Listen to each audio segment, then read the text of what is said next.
confidence of Ethero. You said you like intrusive thoughts? Then we'll have intrusive thoughts. For those of you who don't like them, now is exactly the time to leave. If you're still here, we've got a real shot at understanding each other. And pay attention, because knowing you is my main course. I know what you want to ask me, so don't make me waste my breath, or waste a question. You didn't stay for stage presence, did you?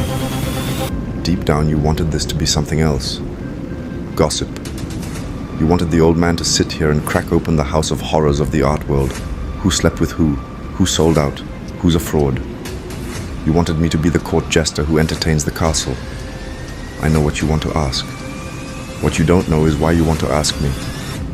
And that's exactly what I'm going to show you. Go on, admit it. It's just you and me here. And of course, everything you maybe never have the guts to say to yourself. So let me tell you right away who I am, so we don't waste time, all right? There are two kinds of scoundrel in this world. And everybody's a scoundrel, that's just nature. Don't play the saint with me. Now, let's get to who taught the difference. Nelson Rodriguez called these bastards canalla. The dishonest scoundrel is the one who holds a philosophy gathering at his place just to pick up women and swears it's about philosophy. He's the one who posts about purpose to sell a course and swears it's out of love for humanity. He's the one flooding the internet today. The presence guru selling smoke with a holy face. The influencer who lies while smiling, fingers crossed behind his back, sending a little prayer up. The world is infested with them. And the scoundrel who keeps it real is the one who holds the same gathering to pick up women, except he tells you it's to pick up women. The scoundrel part is identical. The difference is just one thing, the confession. And the confession is already the virtue. Nelson said the day would come when we'd miss the honest scoundrel. The day has come. You're looking at one. Because I'm not going to fake anything with you. And I know what you want. Because it's what I hear most in life. So sit tight. Because I'm going to give you the appetizer you didn't even know you wanted. Because whoever gets up off the floor walks differently. And I'm going to teach you how to walk. Or are you going to tell me you don't want to know who blew who to land the part? And instead of that, I'm going to tell you who sold their soul instead of building and expanding the one they had. Who stood up to the director, and thank God they did, because it saved the film from mediocrity. And in there lies a law about when obeying kills the work. Who shows up wasted, who destroys themselves while the audience applauds. The most repeated and saddest story in the craft. Who doesn't memorize the lines, who improvises like a slacker, and who improvises like a genius. And the difference between the two is the whole monologue. And the technical kiss, right, you little perv? Who slips their tongue into who's disgusted, what happens the second after cut. And that's how I teach you what it means to give your body to a scene without losing yourself in it. See what I did? Every poison you came to lick already had the remedy inside it. Every bait you bit already had a hook inside it.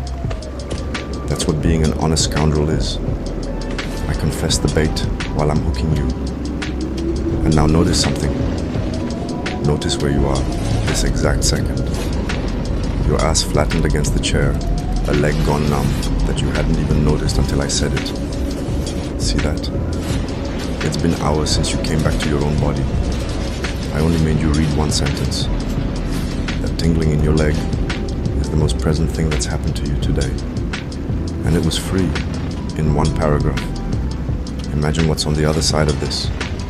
And before you think, from up there on your couch, but who is this guy to talk? That's the guy from the vertical soap opera, does cell phone dramas, poor thing. Or worse, that prick who broke some record thinks he's all that. Go ahead, say it. I hear both sides, every week. When I fail, it's poor thing, doing extra work. When I succeed, it's that prick got lucky. Notice there's no way out in your game. And that's because your game was never about me. It's about you not having to look at yourself. And this is where I catch you, you fool. Because you're listening to this and, admit it, a part of you is already waiting for your turn to say, I already knew that. You're already drafting the comment, the better take, I would have said it differently. You're not present. You're waiting for your cue to perform that you understood before everyone else. That's having the attitude of a fool and not letting yourself see. Because the real fool isn't the one who screws up. It's the one who has the fool's thinking running inside him and swears he doesn't. The one who feels the woe is me, why not me, every time he sees someone rise, and hides it and pretends to be happy and posts the little heart. You don't recognize where that voice comes from, so you keep repeating it like an echo without ever asking the source. Why does it hurt? The I already knew is your wall, so you don't have to answer that.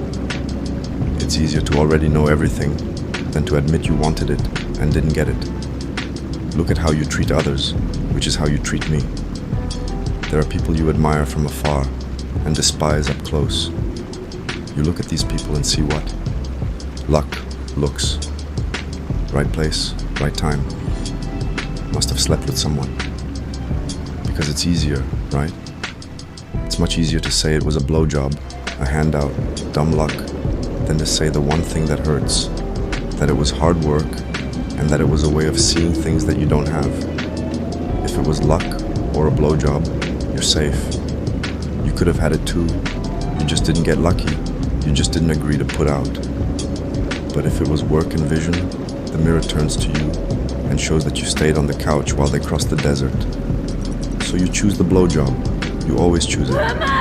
It's your wall against your own laziness. And the funniest part is the day it flips. The day the bastard gets nominated for an award, wins the trophy, takes the stage. Then you're the first to kiss ass. I always knew he was a genius. Lie. You mocked him. And you still think it was the award that made him a great actor. It's backwards. It's not the award that measures the actor. It's the actor who gives value to the award. That statuette only means something because every now and then it lands in the hands of someone who was already greater than it long before taking the stage. The trophy didn't create his greatness. He's the one who lent greatness to the trophy. He was already a genius, sleeping on a borrowed couch, being the poor extra when only he himself believed. The award just showed up late. Little do you know the inheritance each of them carries. And I know. I lived alongside it. That's why I'm not going to hand you that inheritance on a platter. I could. I know the real stories, the work nobody saw, the vision nobody understood. But that access has a price. And the price is a question I'm going to ask you now, the way an old man taught me to ask it, without giving you the answer. Do you deserve this access? Or do you not even care? And look, it's easier to say you don't care. I don't give a damn about this gossip. The I don't care is your last armor. Because if you admitted you cared, you'd have to admit you wanted it. And if you want it and don't have it, the fault becomes yours. So you say, I couldn't care less. So you don't have to say, I never had the courage to try. But you don't want to know that. You should. And you know you don't want to. It's in that I don't want to know that everything this intrusive thought is going to take from your lives.